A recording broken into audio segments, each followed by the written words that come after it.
வணக்கம். நான் டாக்டர் பிரியதர்ஷினி. இன்னைக்கு ரொம்ப ஒரு சோகமான ஒரு வீடியோவோட தான் நான் வந்திருக்கேன். ஏன்னா, நம்ம சப்ஸ்கிரைபர் ஒருத்தவங்க இன்னொரு வீடியோ சென்ட் பண்ணி, மேம் இதில சொல்லியிருக்கிறத தப்பா? கரெக்ட்டா? நான் இந்த ஊசி போட்டிருக்கேன். அதனால தான் என்னால இப்ப பிரெக்னன்ட் ஆக முடியலையா? அப்படின்னு சொல்லி என்ட்ட கேட்டிருந்தாங்க. எனக்கு அவங்க அனுப்பிச்சதுக்கப்புறம் அந்த வீடியோ ஃபுல்லா பார்த்துட்டு எனக்கு கொஞ்சம் கஷ்டமே ஆயிடுச்சு. இதுதான் அந்த வீடியோ. இந்த வீடியோல என்ன இருக்குன்னா, அவங்களோட சப்ஸ்கிரைபர் ஒருத்தவங்க, இவங்களோட டிப்ஸ ஃபாலோ பண்ணி பிரெக்னன்ட் ஆயிட்டாங்களாம். ஸோ இவங்க she is not a doctor. அவங்க ஒரு ஹோம் மேக்கர். அவங்க ஒரு சேனல் வச்சிருக்காங்க. ஸோ அந்த வீடியோவ நான் ஃபுல்லா பார்த்துட்டேன். எனக்கு பார்த்ததுக்கப்புறம் கஷ்டம் ஆயிடுச்சு. இது என்னன்னா, அவங்களோட சப்ஸ்கிரைபர் அவங்களுக்கு ஃபர்ஸ்ட் பேபி 3 இயர்ஸ் ஆயிடுச்சாம். இப்போ அதாவது 3 வயசு டெலிவரி ஆயும் 3 வயசு ஆயிடுக்கு. ஸோ செகண்ட் பேபிக்கு பிளான் பண்றோம். 2 இயர்ஸா ஃபெயில்டு. அந்தாரா இன்ஜெக்ஷன் போட்டேன். அதோட ஃபால்ட்டு. எனக்கு இப்போ பேபி நிக்கவே இல்ல. 3 இயர்ஸ் ஆச்சு. பட் நீங்க சொன்ன இந்த க்ளவ் வாட்டர இந்த மந்த் தான் யூஸ் பண்ணேன். 15 நாள் தான் நான் யூஸ் பண்ணியிருக்கேன். எனக்கு பாசிட்டிவ் ஆயிடுச்சு. I got 2 lines. Thank you sister. அதுக்கு அவங்க சூப்பர் சிஸ் ஓவுலேட்டிங்க்கு ஹெல்ப் ஆயிருக்கு அதுதான் அப்படின்னு ரிப்ளை பண்ணியிருக்காங்க. ஸோ இந்த வீடியோக்குள்ள போய் பார்த்தப்போ, இவங்க இந்த கமெண்ட்ட படிச்சுட்டு, அதுக்கு என்ன ரிப்ளை பண்ணியிருக்காங்கன்னா, "அந்தாரா இன்ஜெக்ஷன் நல்லதா கெட்டதான்னு தெரியல. இதோட சைட் எஃபெக்ட்டா தான் இருக்கும்." அப்படின்னு சொல்லி சொல்லியிருக்காங்க. 2வது இவங்க இவங்களோட க்ளவ் வாட்டர யூஸ் பண்ணி 15 டேஸ்லயே யூஸ் பண்ணி 18த் டேயே பாசிட்டிவ் வந்துருச்சாமா. ஸோ அதையும் சொல்லியிருக்காங்க இவங்க. இதில எனக்கு என்ன கஷ்டமா இருந்தது அப்படின்னா, அவங்க சொன்ன அந்தாரா இன்ஜெக்ஷன் பத்தினது. அந்தாரா இன்ஜெக்ஷன் நல்லதா? கெட்டதா? அப்படின்னே தெரியல அப்படின்னு சொல்லியிருக்காங்க. நான் கவர்மெண்ட் ஹாஸ்பிட்டல்ல ஒர்க் பண்ணிட்டு இருக்கிறப்போ, இந்த அந்தாரா இன்ஜெக்ஷன்னால எவ்வளோ பெண்களோட வாழ்க்கை மேம்பட்டுருக்குன்னு தெரியுங்களா? ஜென்ரலா கவர்மெண்ட் ஹாஸ்பிட்டலுக்கு செக்கப் வர பிரெக்னன்ட் வுமன்லாம் பார்த்தீங்கன்னா, 20 வயசு, 21 வயசு தான் இருக்கும். அவங்களுக்கு டெலிவரி ஆயி போறப்ப நம்ம சொல்லுவோம். நார்மல் டெலிவரினா 2 வருஷம் கேப் இருக்கணுமா, அதுக்கப்புறமா தான் பிரெக்னன்ட் ஆகணும். சிசேரியன்னா 3 வருஷமாச்சும் கேப் இருக்கணுமா, அப்புறமா தான் பிரெக்னன்ட் ஆகணும்.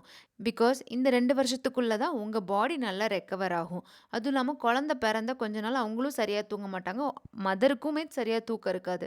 இதெல்லாம் பாடி ரெக்கவர் ஆகுறதுக்கு ரொம்பவே டைம் எடுக்கும். ஒன்ஸ் பாடி நல்லா ரெக்கவர் ஆயி வந்ததுக்கப்புறம், எஸ்பெஷலி யுட்ரஸ் எல்லாமே அதோட ஷேப்புக்கு திரும்பி போயி, நல்லா ஹெல்த்தியா இருக்கிறதுக்கு இத்தன நாட்கள் தேவை. கண்டிப்பா 2 இயர்ஸ் ஆச்சும் தேவை.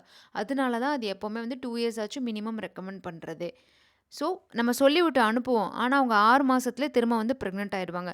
"என்னம்மா அவ்ளோ தடவ சொன்னோமே, என்னம்மா திரும்ப பிரெக்னன்ட் ஆயிட்டீங்கன்னு?" கேட்டா, "எனக்கு நான் பால் குடுத்துட்டுருந்தேன். அதனால எனக்கு தெரியவே இல்ல. பீரியட்ஸும் வராதனால எனக்கு தெரியவே இல்ல. எனக்கு ஒண்ணும் ஒண்ணா இருக்கணும்னு விருப்பமும் இல்ல. ஆனா, என்னோட ஹஸ்பண்ட் கண்டிப்பா இருக்கணும்னு வற்புறுத்துனாங்க. அதனால நாங்க ஒண்ணா இருந்தோம். இப்ப நான் பிரெக்னன்ட் ஆயிட்டேன்." அப்படின்னும் சொல்லுவாங்க.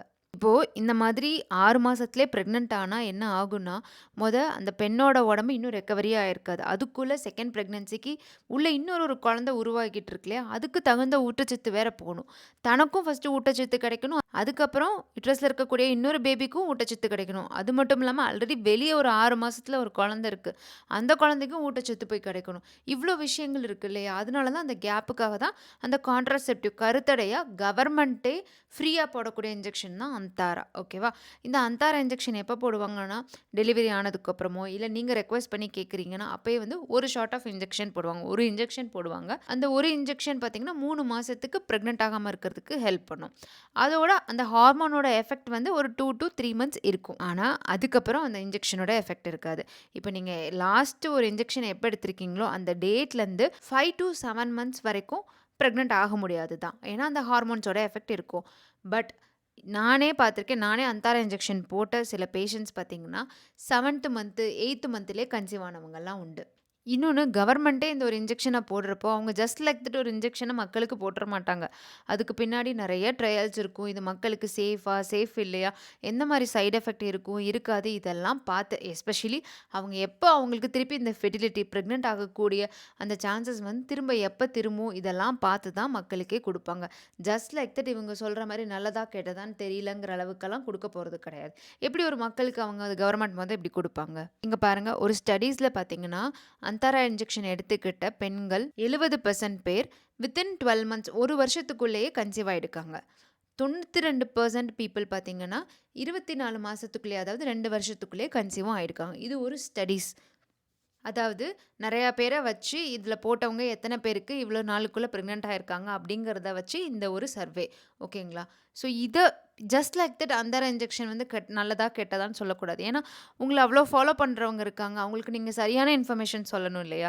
நீங்க இன்ஜெக்ஷன், டேப்லெட்ஸ் இந்த மாரி விஷயத்த பத்தி தெரிஞ்சுக்கணும்னு நினைக்கிறீங்கன்னா, நீங்க உங்க டாக்டர் கிட்ட கேட்கணும். இல்ல நீங்க டாக்டர்ஸ ஃபாலோ பண்ணணும். இப்போ ஹோம் ரெமிடீஸ் வந்து நீங்க என்ன ஃபாலோ பண்ணாலுமே சரி, அது உங்களுக்கு அவ்வளோ ஒண்ணும் சைட் எஃபெக்ட் குடுக்க போறது கிடையாது.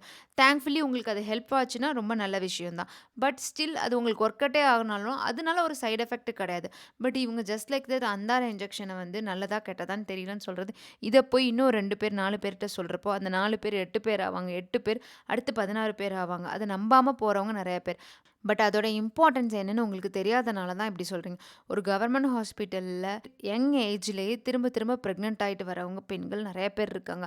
அதனால அவங்க ரத்த சோகையில போவாங்க. ரத்த சோகையில போனா டெலிவரி டயத்துல நெறைய ப்ளீடிங் ஏற்படும். அதனால மெட்டர்னல் காம்ப்ளிகேஷன் ஏற்படும். இதனால தாய்க்கும், சேய்க்கும் ஆபத்தே இருக்குது. ப்ளீஸ் தயவு செய்து இந்த மாரி தெரியாம ஒரு விஷயத்த பத்தி பேச வேண்டாம். நெக்ஸ்ட்டு இந்த க்ளவ் வாட்டர் என்ன பொறுத்தவரைக்கும் நீங்க ஹோம் ரெமிடீஸ் வந்து ஃபாலோ பண்றப்போ, இப்போ உங்களுக்குன்னு ஏதோ ஒரு மைக்ரோ நியூட்ரியன்ட்ஸ் வந்து லேக் ஆயிருக்குன்னா, இந்த மாரி spices like cinnamon, clove, pepper இதெல்லாம் எடுத்துக்கிறப்போ இன்ஃப்ளமேஷன் கம்மியாகும். ஸோ அது ஹெல்ப் ஆகலாம். பட் இந்த க்ளவ் வாட்டர்னால தான் பிரெக்னன்ட் ஆனாங்களான்னு கேட்டிங்கன்னா, டெஃபினட்டா நான் நோ தான் சொல்லுவேன். அதுக்கும் முன்னாடி மேபி ஒரு 3 மாசமா, 4 மாசமா அதுக்கான ஒரு சத்து மாத்திரை எடுத்திருந்திருப்பாங்க. இல்ல எக்சர்சைஸ் பண்ணியிருப்பாங்க. அதுக்கான தேவையான சில டெஸ்ட்டு, ட்ரீட்மெண்ட் ஏதாவது ஒண்ணு எடுத்திருந்திருக்கலாம். ஸோ இதனால தான் அவங்க வந்து அதோட சேர்த்து இது பிரெக்னன்ட் ஆயிருப்பாங்க. ஸோ இப்போ என்னோட பேஷண்ட் என்ன கேட்டாங்கன்னா, மேம் நான் இப்ப 4 வேள எடுத்துக்கிறேன். இப்ப நான் வந்து பிரெக்னன்ட் ஆயிடுவேனா? அப்படின்னு என்ட்ட வந்து கேட்குறாங்க. எனக்கு வந்து இது கஷ்டமா தான் இருந்தது. ஏன்னா, ஒரு பிரெக்னன்ட் ஆகுறதுக்கு ட்ரை பண்ற பெண் மனநிலை பார்த்தீங்கன்னா, ஒவ்வொரு மாசமும் ஒரு ஹோப்போட இருக்காங்க. ஒரு பீரியட் ஆனதுக்கப்புறம் அவங்களுக்கு ஏற்படக்கூடிய வலி வந்து யாராலயுமே புரிஞ்சுக்க முடியாது. அவ்ளோ கஷ்டமா இருக்கும். அப்படி இருக்கிறப்போ, இதெல்லாம் எக்ஸ்ட்ரா ஹோப்ஸ் குடுத்துட்டே இருந்து, அதுவும் இல்லாம ராங் இன்ஃபர்மேஷன் குடுக்குறப்போ, இப்ப நான் இவங்க கிட்ட போய் நான் எப்படி சொல்ல முடியும்? சொல்லுங்க. நீங்க இப்படி எடுக்கிறனால உங்களால பிரெக்னன்ட் ஆக முடியாதுன்னு நான் சொல்ல முடியுமா? அப்படியும் சொல்ல முடியாது. It may be helpful. But இத கேட்ட என் பேஷண்ட்க்கு வந்து தைராய்டு இருக்கு. ஹைப்போதைராய்டு இருக்கு. ரொம்ப ஹை லெவல் ஆஃப் ஹைப்போதைராய்டிசம் இருக்கு. அவங்க மாத்திரை எடுத்துட்டு இருக்காங்க. அவங்க ஒபிசிட்டில இருக்காங்க. அவங்களுக்கு பிசிஓடி இஷ்யூ இருக்கு. ஸோ இவ்ளோ பின்னாடி பேக்ரவுண்ட்ல இருக்கிறப்போ, நீங்க க்ளவ் வாட்டர் மட்டும் எடுத்துக்கிட்டுங்க பிரெக்னன்ட் ஆயிருவீங்கங்கிற நம்பிக்கை குடுக்குறதுன்னு என்னால குடுக்குறதுக்கு ஆஸ் அ டாக்டரா ரொம்பவே கஷ்டம். எனக்கு அதனால தான் இந்த வீடியோ பார்த்ததுக்கப்புறம் ரொம்ப கஷ்டமா இருந்தது. அனதர் திங் 18த் டேயே அவங்களுக்கு வந்து பாசிட்டிவ் வந்துருச்சுன்னு போட்டிருக்காங்க. இதையும் என்ட்ட கேட்பீங்க. 18வது நாளே பாசிட்டிவ் வந்துருச்சான்னு. ஒரு 12 டூ 14வது நாள் ஓவுலேஷன் நடக்குதுன்னு வச்சா கூட 27, 28வது நாள்ல தான் வந்து பாசிட்டிவே காட்டும். ஆஸ் அ டாக்டரா 18த் டே வந்து பாசிட்டிவ் வர்றது ப்ராபபிலிட்டி ஹைலி ரொம்ப கம்மி. இன்கேஸ் 14த் டேவே இல்ல 12த் டேவே அவங்களுக்கு ஓவுலேஷன் நடந்ததுன்னு வச்சதுனா கூட 25, 28க்கு அப்புறம் தான் அவங்களுக்கு வந்து பாசிட்டிவ் காட்டுறதுக்கே சான்சஸ் இருக்கு. ஸோ இதுதாங்க. எனக்கு இந்த வீடியோ பார்த்ததுக்கு கொஞ்சம் கஷ்டமா தான் இருந்தது. ஸோ அந்தாரா பத்தி நீங்க யாரும் நெகட்டிவா நெனச்சுக்க வேண்டாம். It's a very good injection.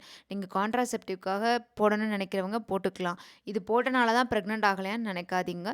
அதோட எஃபெக்ட் வந்து மேக்ஸிமம் 7 டூ 8 மந்த்ஸ் தான் இருக்கும். அதுக்காக இன்னொரு விஷயம் என்னன்னா, நீங்க அந்தாரா போட்டு, நம்ம இன்னொரு இன்ஜெக்ஷன் போட்டுக்க தேவையில்ல அப்படின்னு விட்டுறாதீங்க.